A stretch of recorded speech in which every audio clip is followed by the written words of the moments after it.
You remember when Hillary Clinton spent $10 million on fireworks because she thought she was going to be the first female president of the United States? And then she lost.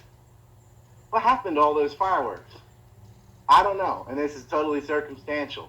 The Antifa sure has a shitload of fireworks from somewhere that they're shooting into buildings and at crowds and stuff and setting things on fire. So who knows? Who knows? I wouldn't doubt it. Her celebratory fireworks end up setting cities on fire is something that this smug, satanic lady would do. You know, just she gets a little extra hackle out of it. Money well spent. We're going to burn the cities down. They don't care about America or you. All they care about is themselves. They just use the government as a giant ATM machine to F you into a-hole as they rob you blind and tell you it's good for you. That's Republicans and Democrats most of the time. But we got an outsider. And he's kind of a buffoon. And he's orange for some reason. Spray on tan or whatever, I don't know. Maybe he's just really freckly, who knows? But he ain't part of that gang.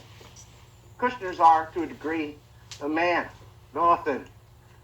You're talking about the crime boss of Boston, who, by the way, if you dabble into Kerry, whose last name isn't really Kerry, John Kerry, head of the Armed Service Committee, and then later the head of the Department of State, after Hilary, right?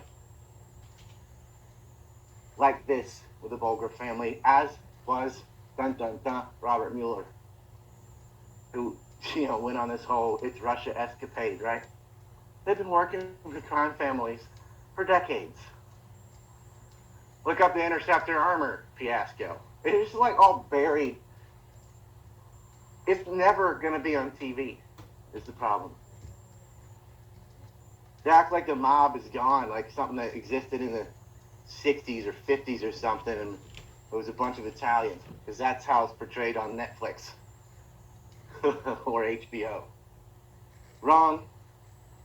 Not 100% wrong. There was definitely an Italian mob syndicate, but there's another group, and they're tied to government, and that's how you want to win in organized crime. You got to be part of the state.